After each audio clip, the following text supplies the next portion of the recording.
일본의 이 같은 행보는 가뜩이나 중국과 미국 사이 대외 리스크에 시달리던 우리나라의 추가 악재가 됐습니다. 신세돈 숙명여대 경제학부 교수와 함께 그 파장과 해법 자세히 분석해 보겠습니다. 교수님 어서 오세요. 네, 반갑습니다. 네, 먼저 첫 질문부터 좀 드리면 일단 우리나라의 산업들이 일본에 좀 종속되어 있는 그 정도가 어느 정도나 됩니까? 좀 심하죠. 좀 심하고 그 심한 것은 지난 30여 년의 노력에도 불구하고 내부적인 문제도 있었고 또 그것을 그렇게 심각하지 아니 생각했던 우리 어떤 그런 기업의 태도도 있었지만 어쨌든 상당 부분 우리가 일본의 소재, 부품, 기계까지도 수입을 해서 국내에서 생산하는 이런 구조가 오래 지속되어 왔기 때문에 예. 작년까지만 해도 우리가 일본에 수출한 게 300억인데 일본에서 수입한 게 거의 2배 가까운 550억이었기 때문에 예. 상당히 일본에 대한 의존도는 높아왔고 이게 별로 시정이 안 됐다. 그렇게 이야기할 수 있죠.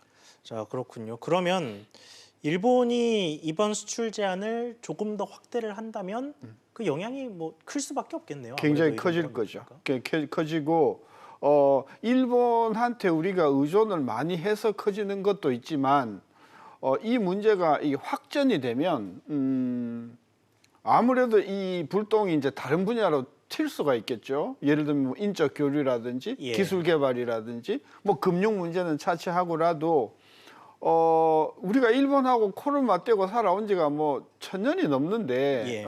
저는 이것은 전혀 바람직하지 않다고 판단을 해서 정부 당국이 정말 조심해야 될 것은 감정적으로 대응하면 안 된다. 이게 감정적으로 해서 해결할 문제가 아니고 정말 냉정할 필요가 있다. 근데 어저께 나온 정부의 어떤 반응들, 예를 들면 뭐 WTO에 최소를 한다든지 일본 대사를 불러서 뭐 이렇게 유감을 강력하게 표시한다. 이런 행동들은 저는 상당히 감정적이었다고 봐서 예. 일단은 좀 자제하고 일본이 원하는 것이 뭔가, 일본이 말한 국가의 신뢰관계에 현저한 손상이 구체적으로 뭔가 하는 것을 이야기하도록 하고 예. 그것을 해소하기 위한 우리 정부 또는 우리 그 당국의 어떤 진솔한 태도를 보인다고 하면 저는 이 문제는 쉽게 해결될 수 있는 그런 여지도 있다고 봐서 감정적으로 대응하지 않기를 제가 재차 부탁드리는 겁니다. 예, 그렇군요. 그러면 이번 사태가 나온 이후에 우리나라 기업들의 좀 반응은 어땠는지 좀 여쭤봐도 사실 기업 쪽에서는 한일 관계가 이게 악화되어 온 게 지금 어제 오늘의 일이 아니에요. 사실은 예, 한 그렇죠. 10여 년 가까이 됐습니다. 예. 이명박 정부가 그 독도를 방문하면서부터 한일 관계가 굉장히 어려워지기 시작했기 때문에 기업들은 이 문제를 상당히 오랫동안 느껴왔었고 특히 최근에 이제 한국의 어떤 국내적인 문제 때문에 징용과 관련된 판결 때문에 상당히 일본 관계가 좀 어려워진다는 것을 알고 있었기 때문에 기업에서는 상당 부분 대응을 해왔다고 보고 예. 다만 단기적으로 해결될 수 없는 그런 구조적인 문제 때문에 조금 이번에 일본 조치로 상당히 그 당혹은 하겠지만 기업들의 대응은 어쨌든 정부가 이 문제를 확산하지 않기를 저는 바라고 있을 거라고 봐요. 그렇군요.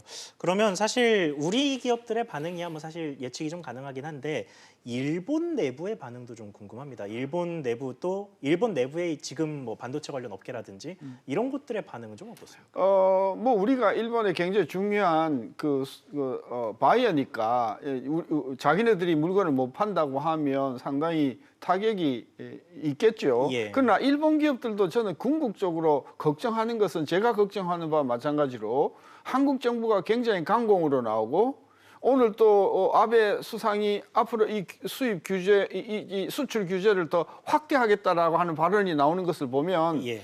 일본 기업도 이것을 우려하는 것이 뭐냐 하면 이 문제가 외교적으로 잘 해결되기를 바라지 이것이 확전되어서 양쪽 나라의 이 규제나 이런 보복들이 에스컬레이트 되는 것을 저는 그 좀 꺼려한다는 차원에서 굉장히 지금 조마조마할 거라고 생각합니다.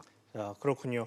앞서 교수님께서 이 흥분하면 안 되고 일본이 정확하게 원하는 바가 뭔지 잘 파악해야 된다 이렇게 말씀을 주셨는데 그래도 일본이 먼저 사실상 뭔가 경제적인 공격을 선공을 벌인 상태에서 우리가 저 자세로 가면 이 여론을 신경 쓰지 않을 수가 없단 말이죠. 이 저자세로 나가는 것에 대한 불만이 분명히 제기가 될 텐데 이런 데에서 우리 정부가 취해야 될 태도는 뭐라고 보십니까? 그게 당국의 운영의 묘죠.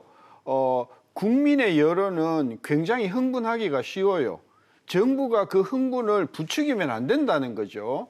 따라서 정부가 아주 현명하게 한쪽 손으로는 일본의 불만을 잠재우고 다른 한편으로는 그 사건으로 인해서 국민들의 어떤 격앙된 감정을 가라앉히는 굉장히 이 성숙된 그런 그 태도가 필요한데 적어도 어제 나온 정부의 그 어떤 예를 들면 의회라든지 여당이라든지 이런 쪽에서 나온 굉장히 격분하고 예. 국민의 어떤 그런 그 반감을 불러일으키면서 정치적으로 이 문제를 끌고 가게 되면 그쪽도 다치지만 예. 우리도 상당히 많이 다칠 것이라고 봐서 전 이 문제는 더 이상 확산되지 않도록 의회나 또는 정부에서 굉장히 성숙된 어떤 태도를 보여주는 게 굉장히 필요하다고 생각합니다. 자, 그렇군요. 시간 관계상 교수님 말씀 여기까지만 듣겠습니다. 네. 말씀 감사합니다. 감사합니다.